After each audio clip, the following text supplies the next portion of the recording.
Welcome to another broadcast of Philosophic Perspectives on the ArtistFirst Radio Network. All past broadcasts are archived. You can find them at ArtistFirst.com.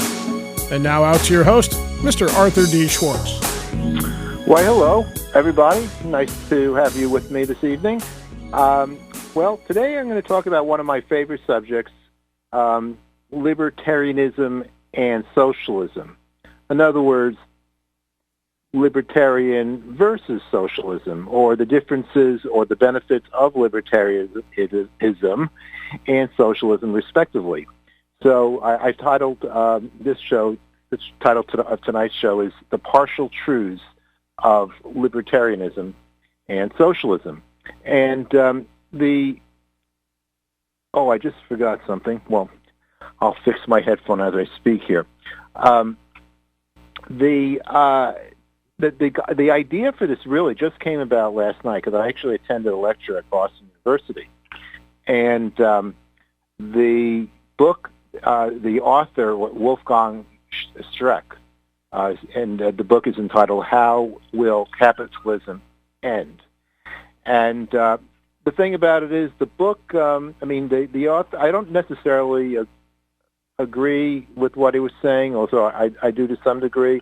It was really, and it wasn't so much about what would replace capitalism, because the title, as he pointed out, has a question mark at the end. How will capitalism end? Question mark. So it was all about the things that he saw driving capitalism into a kind of end game right now. And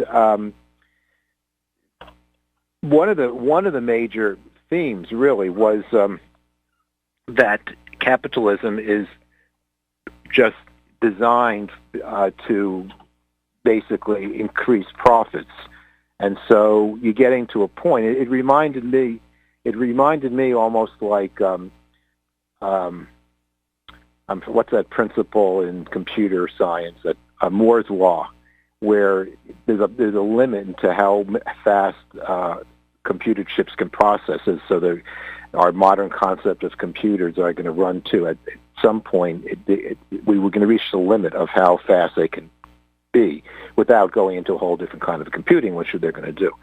And when he said that, it's sort of like, well, capitalism can multiply profit but it's not infinite, and it's going to come to a crash. And of course, it's also about, basically about values. That's my interpretation, and that really is a problem. I mean, is it all just about making money? But here's the thing.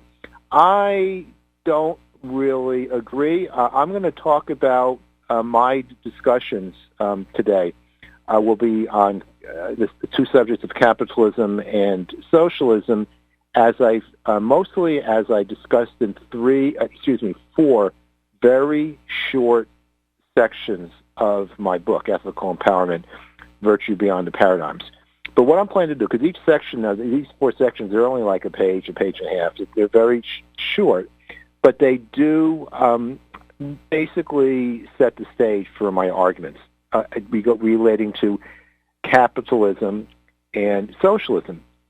Because my view is that, I'm just screwing up here. I'm sorry, speaking to myself here. My view is that they both have validity. And I personally don't want to see the increase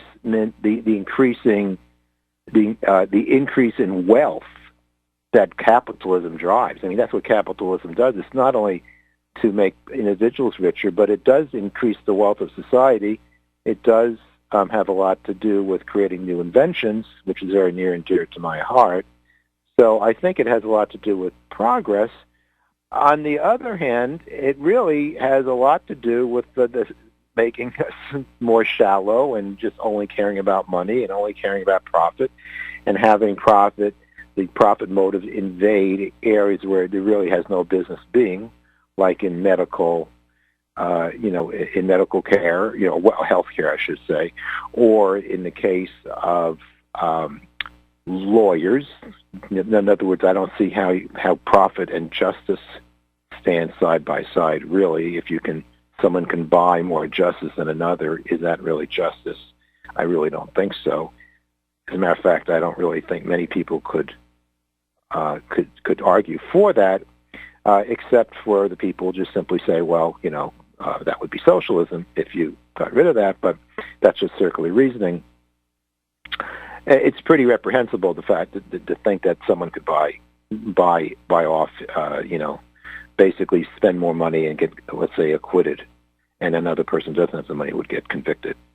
So that doesn't seem fair. Also, education is, I don't really see where it makes sense for somebody who can afford education to get it, and a family who can't, their children don't get it. So, I just don't see that. But then again, on the other hand, I see many areas of socialism that, many areas of the economy where I think capitalism is perfectly fine. In fact, desirable, absolutely desirable, because it does drive the engine. And so I'm going to, in just a few minutes, get into that subject. And then what I'm going to do is I'm just going to intersperse. I'm going to read these basic small sections, and then I'm going to stop and start to just comment on what I'm reading. And so, therefore, I can honestly say I can't tell you exactly what I'm going to say.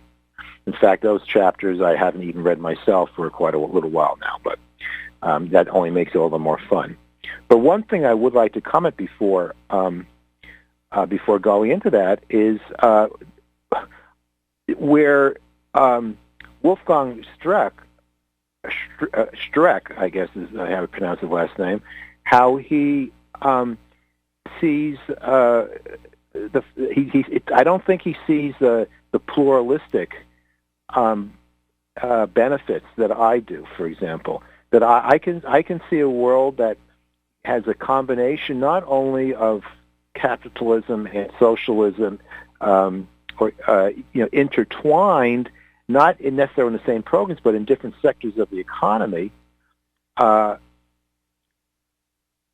you say capitalism, we're talking about, I'm interchanging that on libertarianism. So libertarianism and socialism, capitalism, and socialism. I'm using those terms, capitalism and libertarianism, for simplicity's sake. I'm kind of using it interchangeably tonight, even though I realize that's an oversimplification. Not only that, though, I feel that in a true pluralistic world, that there's room for both. In other words, there are room for socialistic societies, and they would have different rules than the capitalistic societies. I see no reason why there cannot be a balance there. For example, one model would be having communes. I don't know. I sort of thought I might want to live in a commune in one of those in the bygone years. Never did. But sure. What if the social communities would spring up side by side with capitalistic communities? You sort of have you can have an Ayn Randian utopia right next to a social utopia, and I think that would be a great thing to do. It's very simple. It's simple. The reason that it's simple is because both ideals have merit. Okay, so that's my my little. I just want to interrupt, Scott. What time did we start? We are 10 minutes, 59 seconds into it. Okay, because I kind of lost track of things. So, okay, thank you. So what we're going to do now is I'm going to actually just take a brief pause because I need to plug in my headphones because I'm going to have to, I need my two hands holding the book. Hold on.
Yes, but welcome. As you can tell, this show is high tech.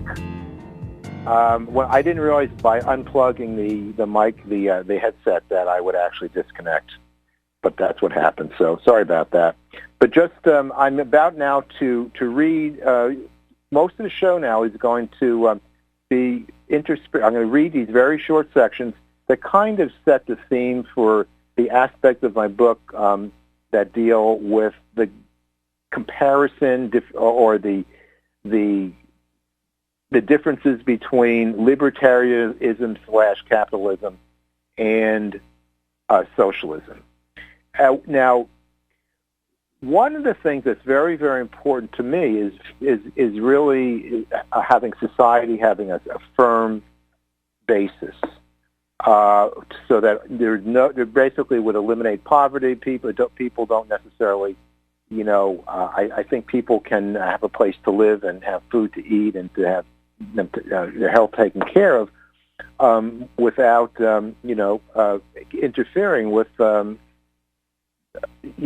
people who can take advantage of the pleasures of society because money gives you that as well. So I look at society of the future very pluralistically, but we have to create a foundation to do that. And the way I do it in the book is borrowing from Henry George. I go a lot further, but I recommend the socialization or the public ownership of all real estate. And that would involve the eliminating the income tax, because instead of having an income tax, we would be having rent. The rent would be substituting for, because the rent would be the public-owned authority, and that's the way there would be government revenue. Well, finally, we're going to now begin. This is section 2.22 on the income tax. The income tax is an ethically imbalanced instrument, and its only justification would be an argument that could demonstrate that there is no other form of taxation that better influences and sustains the balanced richness of the moral dialectic. Critics rightfully argue that the income tax is a tax on productivity, and that consumption taxes are a far better alternative because they are levied on a pay-as-you-go basis as products are consumed or services rendered.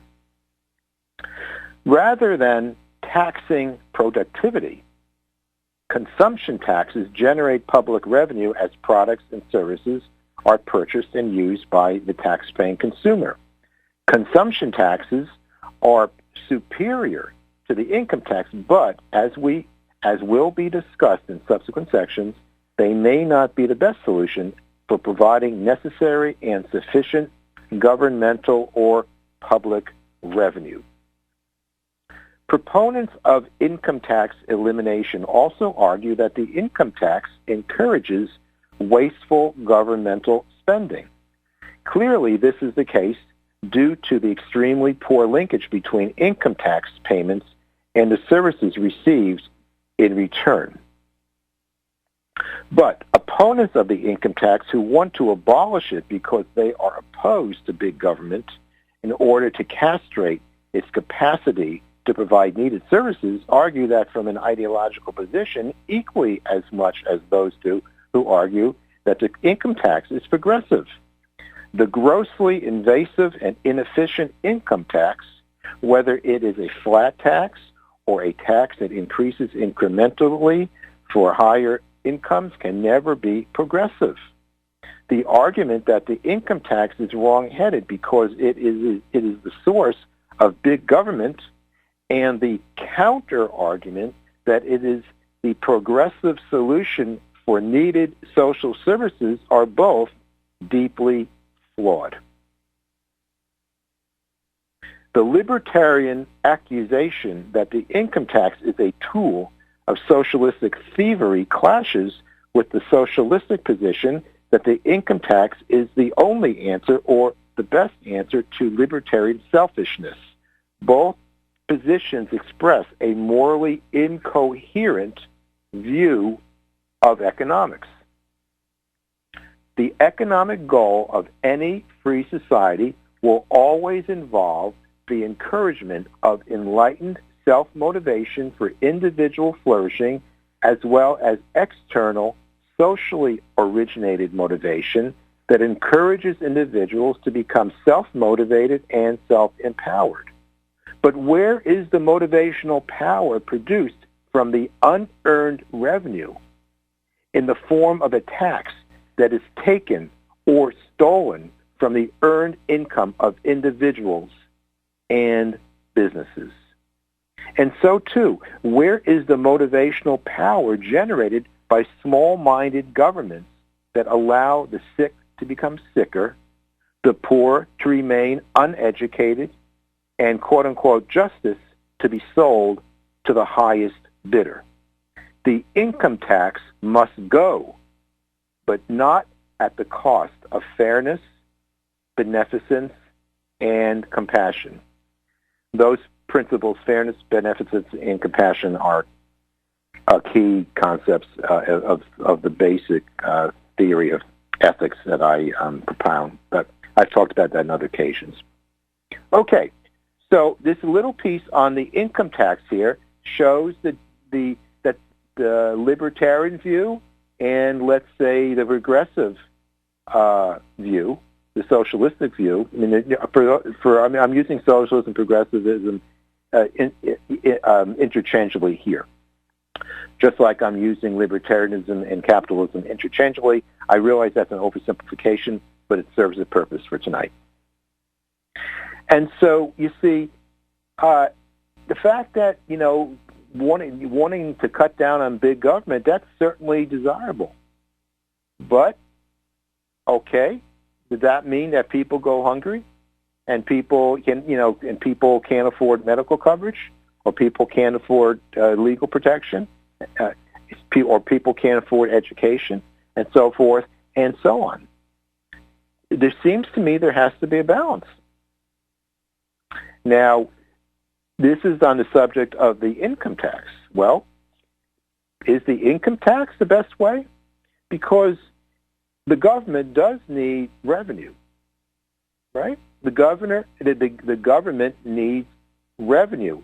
Even if you are a libertarian who wants very little government, you still have to generate revenue if you want to have any kind of government at all. And so what's the best way of doing that? What's the best way of having smaller government but having enough revenue to take care of the needs of the people in a society? Now, sure, you can go ahead and say, well, that's too bad. It's all about the money, and if you don't have the money to pay rent, if you don't have the money to see a doctor, you don't have the money to go to school, you don't have the money to buy food, tough luck. Well, of course, hardly anybody is that extreme. But where do you draw the line? And so I would say that the way you draw the line is to look at the situation and look at the benefits of socialism and of libertarianism. It's quite possible that each philosophy, each orientation, each ideology, if you would, has in its own way certain aspects that can work. And it's just not a matter of watering one down or the other. I do get tired of, just throwing names around. I mean, I know I'm calling this one tonight, about libertarianism and socialism. But you have to use words. But the thing is, the thing is that we don't have to be married to it. We don't have to be married to these concepts. In fact, some policies might have a little bit of both, but in my thinking, I can see a mixture of pure socialism and pure libertarianism. For example, in the case of the positive side of capitalism, I think we see it right now. If anyone out there is interested in space exploration, as I certainly am, and we see the new budding entrepreneurial space industry with Elon Musk and Jeff Bezos and others, this is such an amazing thing. And what they're on the verge of doing is to make the case loud and clear, dear socialists, that here's a case where private enterprise is going to blow away the governmental agency such as NASA.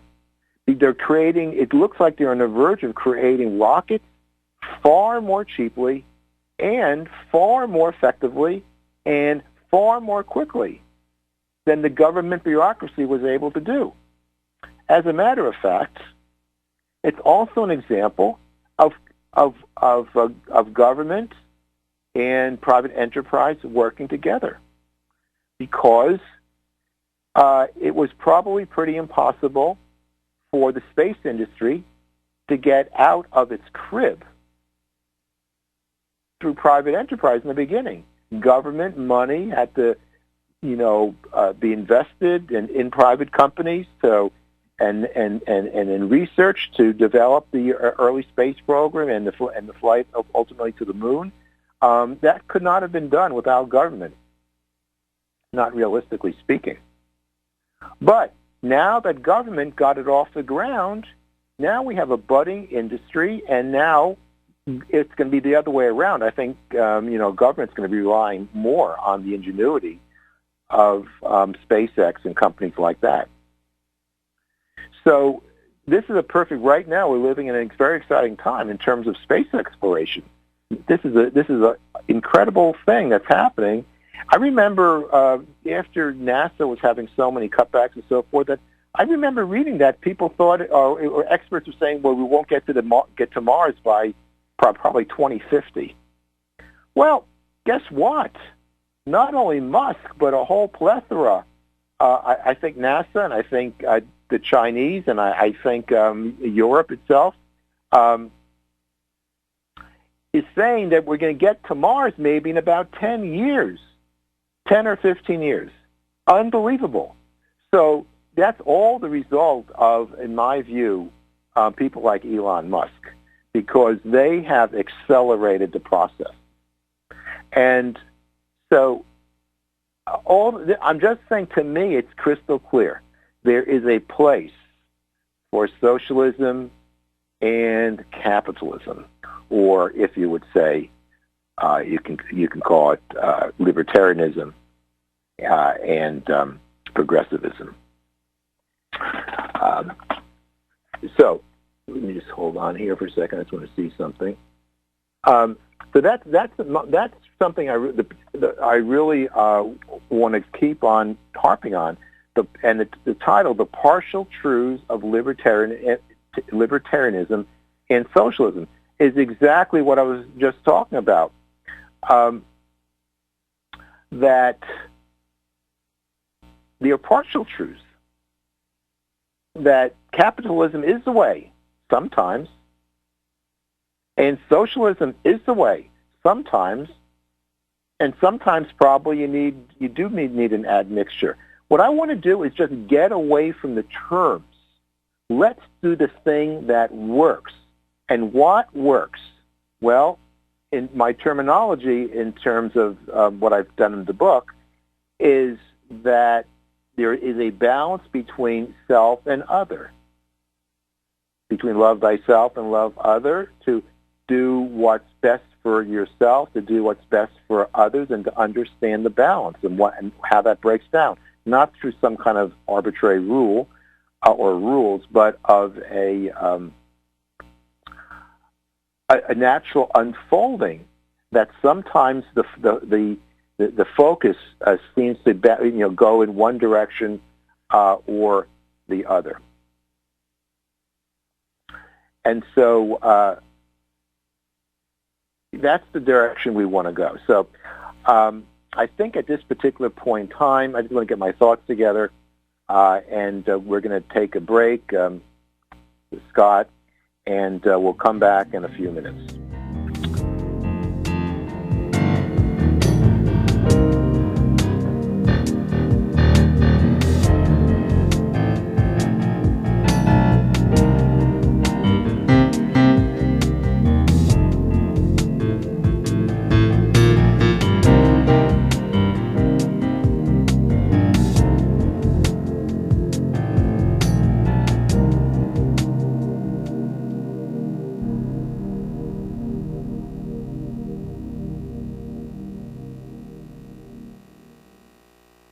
Ethical Empowerment, Virtue Beyond the Paradigms by Arthur D. Schwartz is a manifesto of non-doctrinaire perspective.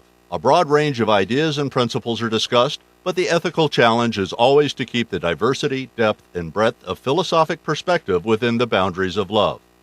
One of the many topics discussed in Ethical Empowerment, in the section entitled Tales of the Pot and the Kettle, concerns the shouting matches between mainstream science and unconventional technologies that the mainstream loves to deride as pseudoscience.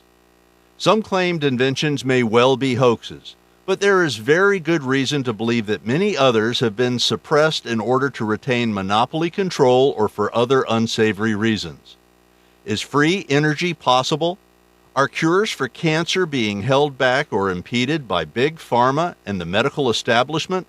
To what extent may ego, money, and power stand in the way of revolutionary breakthroughs? Ethical Empowerment is available at Amazon.com and most online booksellers in both print and ebook editions. And listen to Arthur the first and third Wednesday of each month, 10 p.m. Eastern, 7 p.m. Pacific Time on the ArtistFirst Radio Network.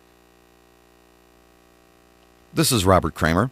Join me here on Artist First the second Wednesday of every month for The Robert Kramer Show at 11 p.m., 10 Central, here on the Artist First Radio Network.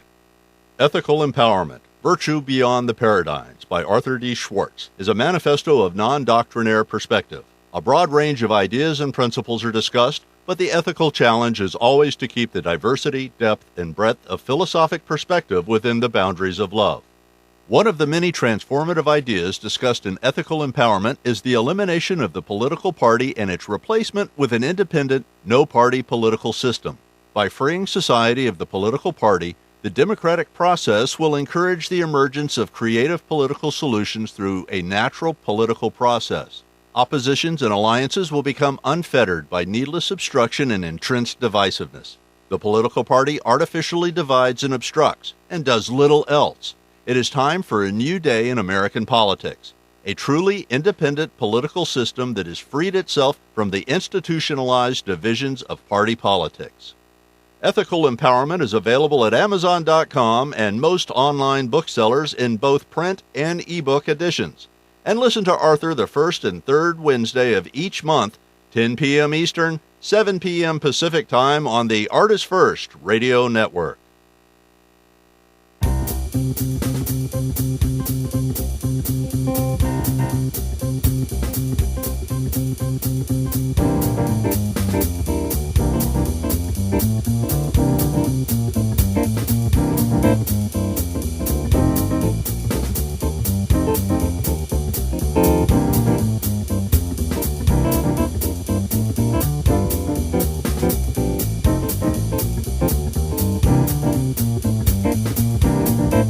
Thanks for being a way cool person and listening to the Philosophic Perspectives radio broadcast on Artist First Radio. Send your questions and comments to DJ at ArtistFirst.com. Now back to your host, Mr. Arthur D. Schwartz. Welcome back.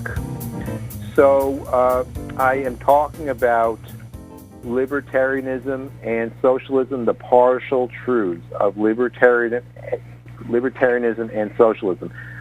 For years and years and years, I would be calling myself a progressive. I would either call myself a social libertarian, or a progressive socialist.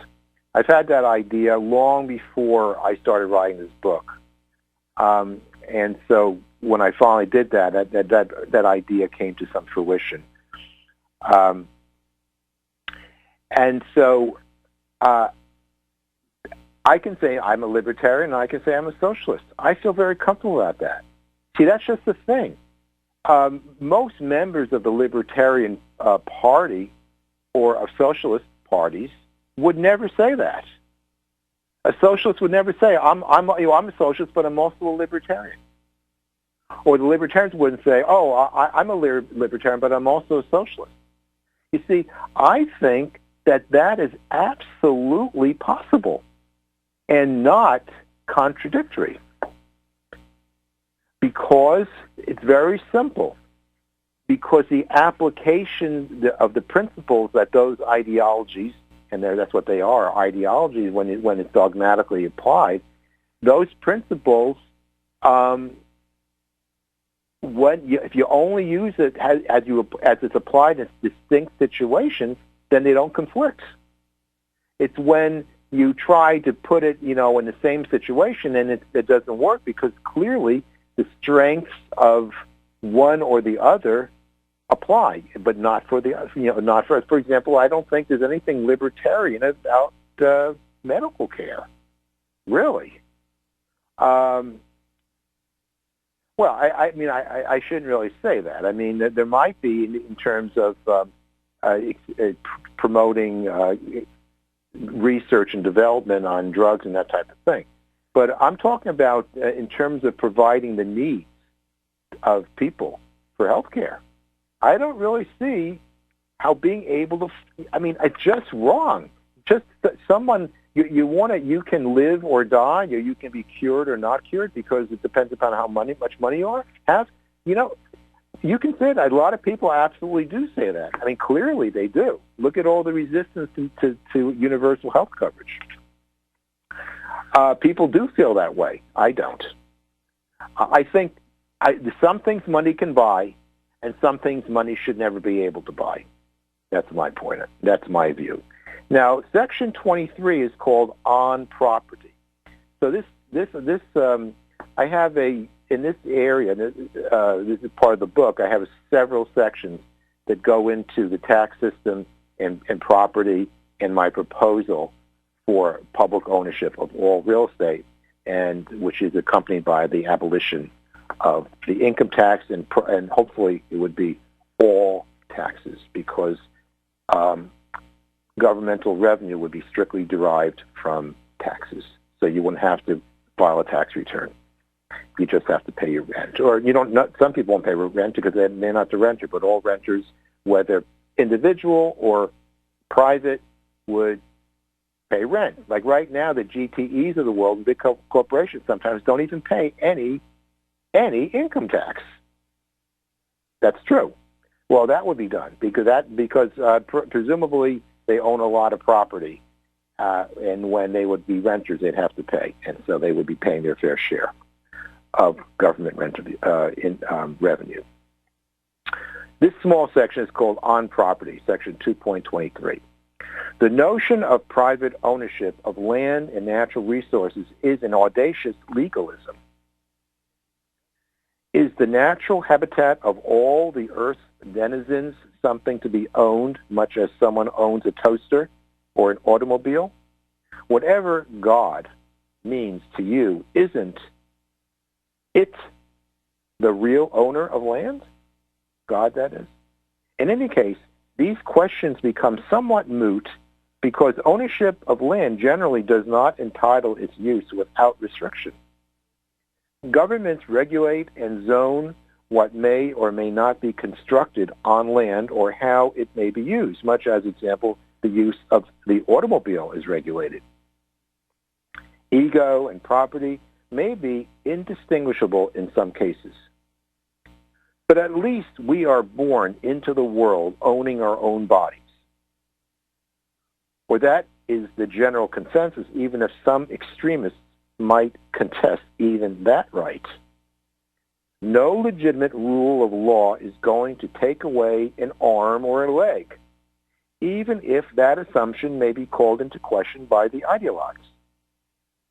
But the ownership of things is more tenuous than the ownership of our own bodies. And this is particularly the case with the ownership of real estate. The identification of material things as property is generally uncomplicated. Artwork on my wall and my laptop computer may belong to me, but even this type of ownership has limitations. They may be confiscated to pay tax or other indebtedness, and computers may be confiscated as part of the criminal investigation or investigations. Therefore, even in the case of material goods, there is no such thing as absolute property. Of course, the archetypical symbol of illicit property is slavery. Ownership of human beings was practiced for millennia before the institution of slavery was finally abolished in the West, although some forms of slavery still exist. Clearly, while we own our own bodies, we own no one else's. We have no right to own another as a slave, nor can we own a spouse or a child. A man may not own his wife or children, and it is not until human relationships expunge any notion of ownership of one by another is true love and familial joy possible. And while slavery is the most extreme form of immoral property, it is also a reminder of the limitations of property. Land ownership and the buildings constructed upon it are sometimes referred to as quote-unquote real property, suggesting its status as the primary and most ultimate form of material possession. Owning one's own home does indeed have special significance. The dream of owning a home is embedded in a rich fabric of cultural metaphor. A man's home is his castle. It is the American dream to own your own home. However, is not the true value of property determined by the rules governing its use? Primary benefits for homeowners are the financial advantages of ownership and the use of the property that ownership entails. But real estate is also generally the first item on the list of courts of law for confiscation in order to pay taxes or secure the debts. When the mortgage is paid, the house is yours. However, while you won't have any more mortgage payments, you will still need to pay property taxes, utilities, and maintenance expenses. You will be able to renovate and remodel the property as you wish. However, you must not violate any zoning ordinances. Owning a home can provide many write-offs on your income tax. You can pass the house down to your children, and they can do the same for their children.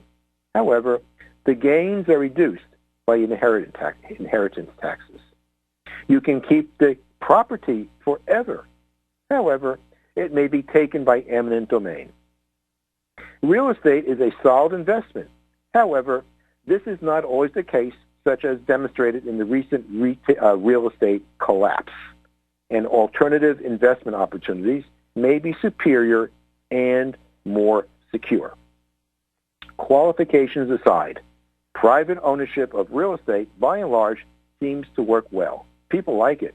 And owning a home is a sort of raison d'etre for many folks. But the real estate collapse of the past several years, don't forget this was written a few years ago, beginning in 2008, is a reason to take pause and motive enough for re-examination of the role of real estate in the contemporary economic system.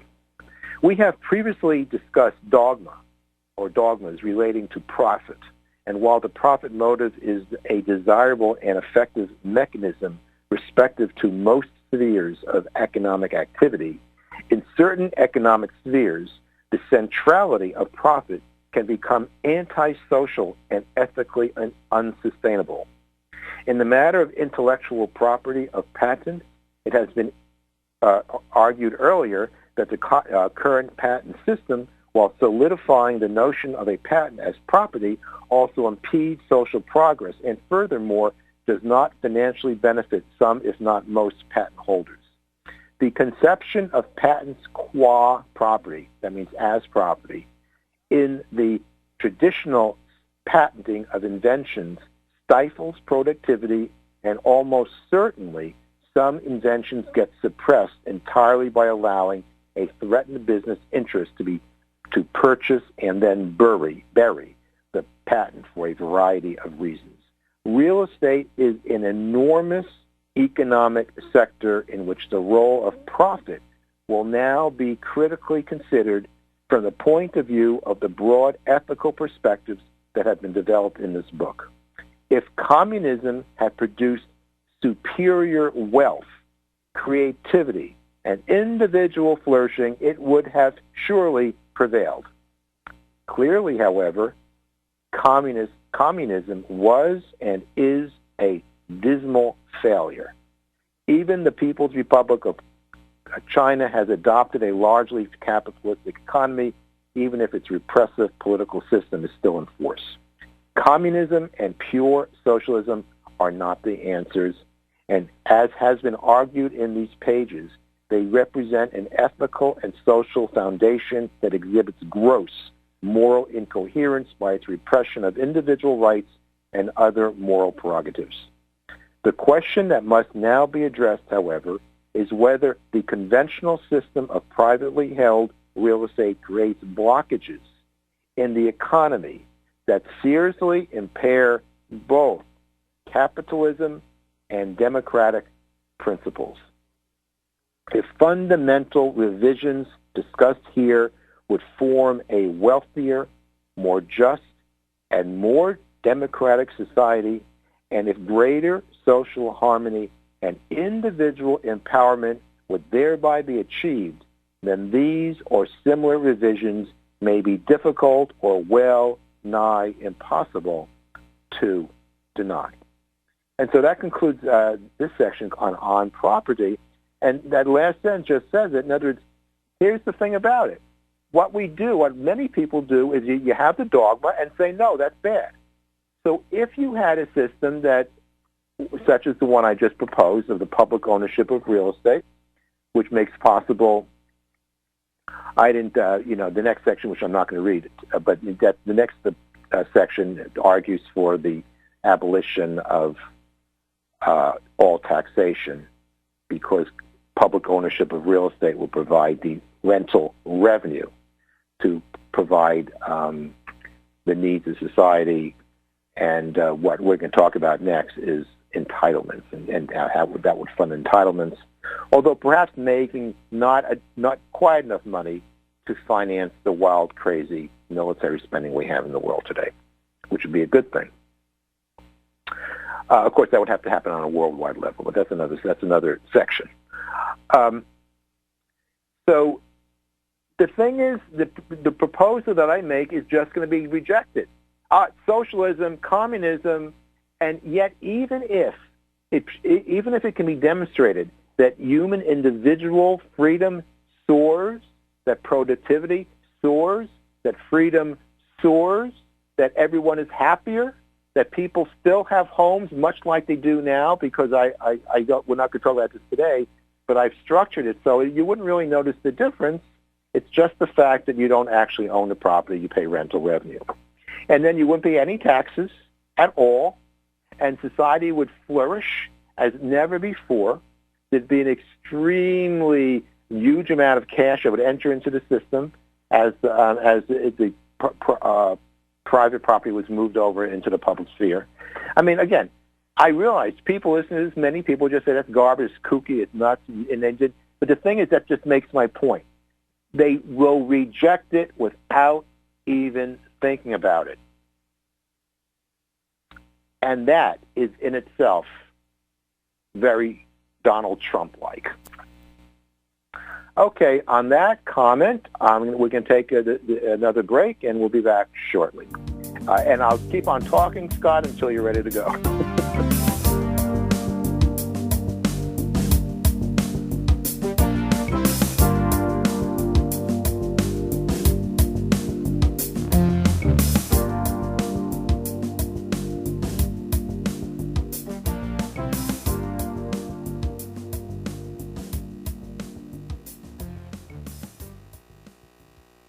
Ethical Empowerment, Virtue Beyond the Paradigms by Arthur D. Schwartz is a manifesto of non-doctrinaire perspective, A broad range of ideas and principles are discussed, but the ethical challenge is always to keep the diversity, depth, and breadth of philosophic perspective within the boundaries of love. One of the many transformative ideas discussed in ethical empowerment is a new type of patent system that would dramatically expedite the development of inventions by fairly rewarding inventors, while at the same time eliminating monopolistic control of patents and threats of technological suppression. This proposal for a new patent system would unleash a new era of technology that has hitherto been thought impossible, and empower a new era of economic flourishing. Ethical Empowerment is available at Amazon.com and most online booksellers in both print and ebook editions. And listen to Arthur the first and third Wednesday of each month, 10 p.m. Eastern, 7 p.m. Pacific Time on the ArtistFirst Radio Network. This is Arthur D. Schwartz. You know, beliefs and disbeliefs can be very powerful. Much like philosophy, hypnotism is concerned with belief. Hypnotherapy, a practical application of hypnotism, may largely be described as the practice of removing false beliefs that form mental blocks to success, to happiness, and to well-being. In my hypnotherapy and philosophical counseling practice, I combine my work in philosophy with hypnotism in order to clear mental blockages that can occur on both conscious and subconscious levels. A mental block may be conscious or subconscious and can be expressed, for example, in the form of anxiety, low self-esteem or low motivation, bad habits, tobacco habits, weight gain, low performance, and much more. If you are interested in using hypnosis and the power of the mind to overcome mental blocks and barriers that have emerged in your life, please feel free to give me a call at 617-964-4800 or visit www.integralhypnosis.com. That's INTEGRAL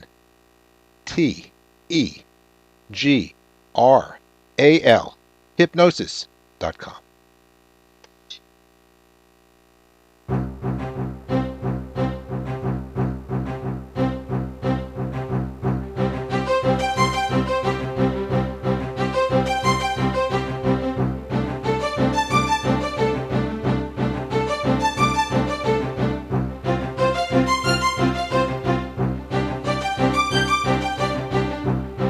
Thanks for joining us on Philosophic Perspectives on the ArtistFirst Radio Network. Let's get back to your host, a man who's been mistaken for Dr. Strange.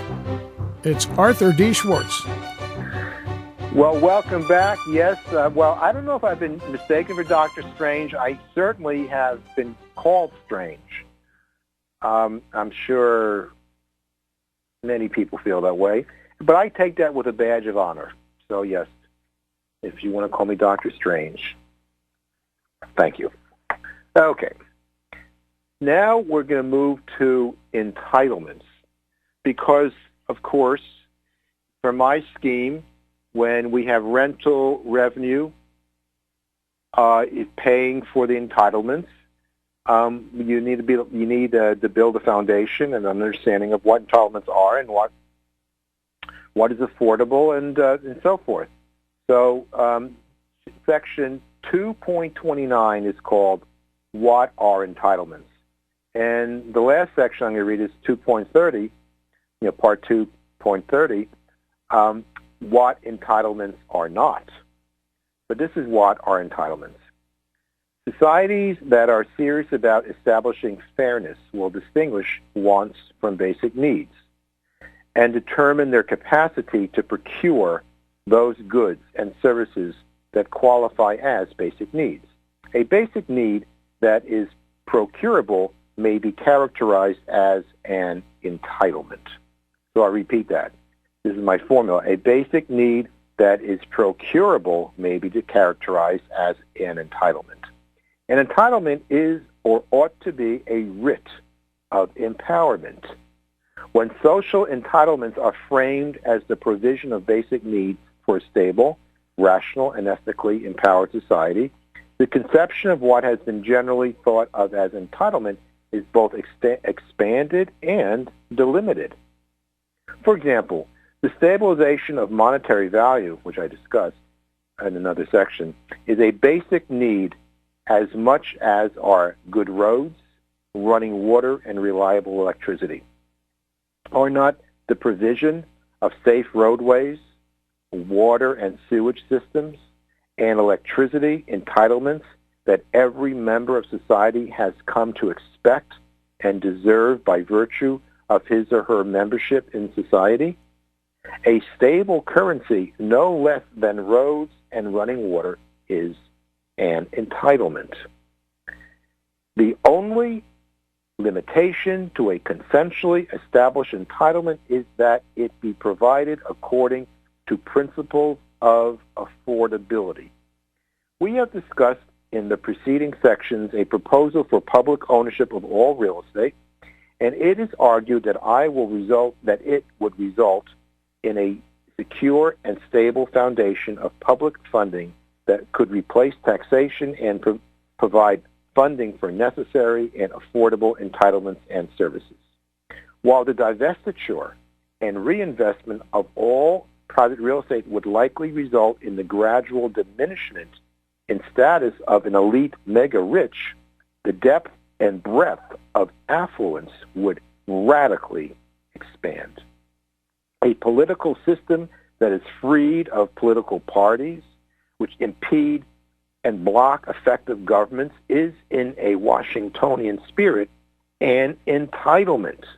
And while freeing politics from these blocks that have been born out of institutionalized division and partisanship could not guarantee good democratic governance, it would empower the society by facilitating the emergence of statesmen and greater ethicality in the political arena.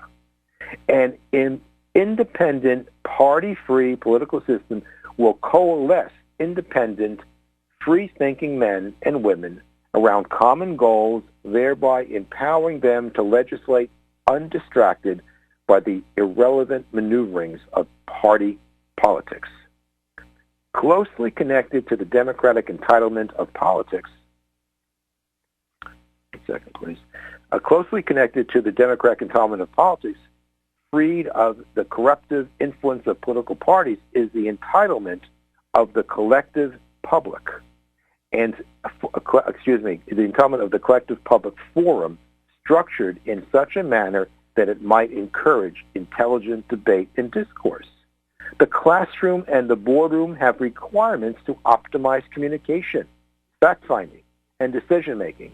Are not the voters entitled to the same? Are slick political campaign ads really a desirable format for presenting the candidates and the positions on the issues? Or have political commercials progressively dumbed down the voter to the point that it now accepts the dumb down as the norm of political discourse?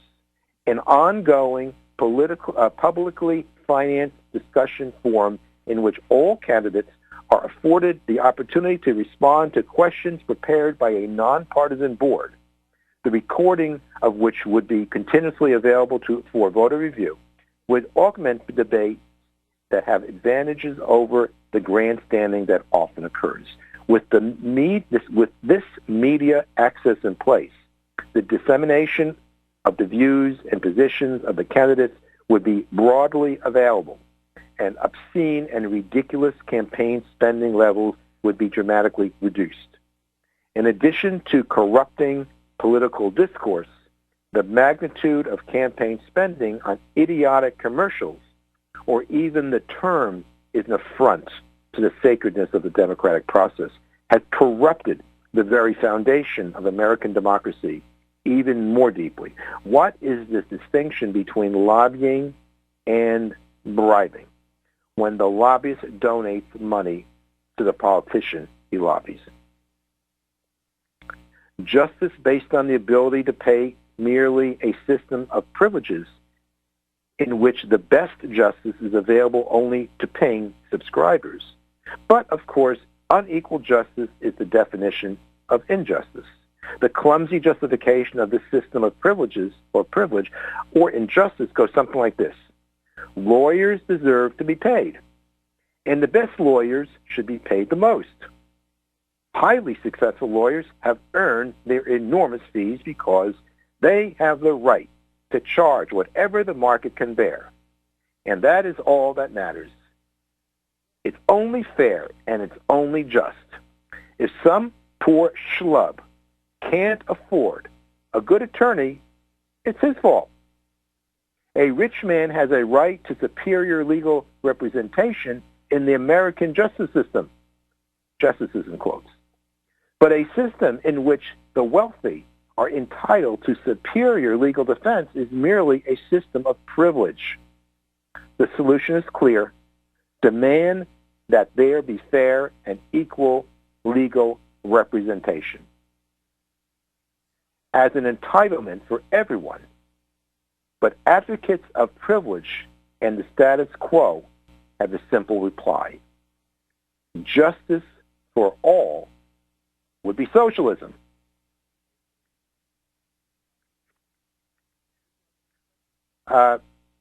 So what I'm going to do now is I realize I'm going to not have quite enough time, I think, to do what I want to do. Let's see. I think I can finish this.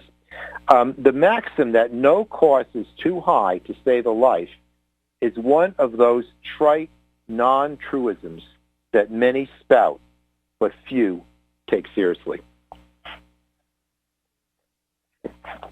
Excuse me. Since the best legal defense is unaffordable for most, there is little doubt that people have been executed who would otherwise have been saved if they could have put up the cash to pay for their justice. People die by the thousands or millions because they have nothing to eat. But if the modern world really wanted to stop starvation, can anyone seriously doubt that it is a job that could get done? If the world really and truly wanted to end mass starvation, it would muster the political will and the economic energy to institutionalize an effective worldwide solution to needless hunger, made possible by a compassionate planet that it no longer tolerates it. The question is not whether any cost is too high to save a life. The current state of health care in America suggests another question. How cheap is a human life? It is all too obvious that human life is assigned a price that is trumped by profit. But the maxim about no cost being too high to save a life should be taken seriously, because any human being under the threat of death from injustice, starvation, or illness is as entitled as any other to receive the help that he or she needs. Now, obviously, I wrote this before Obamacare was enacted, and think about Trump. That was before Trump came along in the election, so that's not a double entendre. What I say, it's all too obvious that human life is assigned a price that is trumped by profit. That was just that doesn't reply to our dear leader.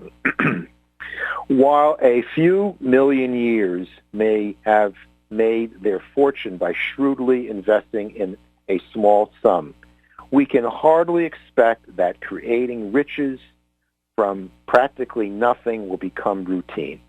Similarly, the self-educated man is not an argument that society should drop all efforts to educate the people. Therefore, while we have much to learn from the self-educated scholar and the self-made millionaire, it would be foolish indeed to shut down all of our academies. Opportunities are like money. They beget other opportunities when they are wisely used or capitalized. And the deprivation of educational opportunity as a basic right and a basic need is a squander of vast cultural, intellectual, and financial opportunity. A substandard level of equal educational opportunity deflates society and its economy at least as much as does an insufficient money supply. One of the most essential and valuable entitlements of all is the provision of opportunity. Charity is not a substitute for entitlements. Please do not misunderstand. True charity is an expression of a giving spirit. But charitable giving will never provide for more than a relatively small portion of society's basic needs or entitlements. The end of taxation and its replacement with public rental revenues would allow charity once again to be the result of pure beneficence and compassion rather than the adulteration with desire for a nice tax deduction. But charity is not a substitute for the ethical responsibility of society to provide economically affordable entitlements. Unfortunately, tonight I can't read the final section. I'll have to read called "What Entitlements Are Not." I'll read that another time. But once again, what that was doing was summarizing a lot of the themes in my book. You know, from healthcare to the legal system, because a lot of the, even the political system, a lot of these issues are, I consider, the proposal I make, actually entitlements. You normally don't think about entitlements having the political system, but like I said, think about how corporations select their CEO, or think about how they communicate in a boardroom, and just think about the nonsense that goes on in a political campaign. I think what's happened is that the public is entitled to the intelligent discussion of the issues before they vote on their candidate. And it's not that it was done. It's something that has evolved. When you're talking about politics, it evolves. But as it stands, we're not getting what we are entitled for, because the system is totally corrupt. It's all powered by money, and when the people get a chance to vote, it just all gets all screwed up because you have these slick commercials that don't mean anything. And so I talked about the legal system and healthcare and many other things. And to me, these are all entitlements that can be funded by a system of public ownership of all real estate, and I would include natural resources, and that's also covered in one of the sections. And its replacement and the use of rent to replace tax revenue. So in other words, rental revenue becomes the replacement for tax revenue. But the only difference is you won't have to file an income tax. You just have to pay your rent. Some people won't even do that, of course, because not everyone is a renter. But the renter provides all the rent, total rent in the country, and I recommend this for virtually all societies. It might not work in some cases, for that to be the basic form of revenue ongoing. So anyway, I certainly meandered. Once again, the idea I had for this today was the book, the lecture I went to last night, How Will Capitalism End, by Wolfgang Streeck. And I haven't read the book yet, but I will say that while he said many interesting things, I probably disagree more with it than I agree with it. Not that I'm a lover of, not that I don't want to see capitalism tamed. I certainly do. But I don't think capitalism is in itself a bad thing. Okay, so once again, we're going to come to the end of our show. Once again, to Scott, thank you so much for all the work that you do. And so this does conclude tonight's broadcast. For links to my book, Ethical Empowerment, my philosophical counseling and hypnotherapy practice, and the Social Philosophizers Club, please visit ArthurDSchwartz.com. And this is Arthur D. Schwartz reminding you to live well and think deeply. Until next time, good night, everybody.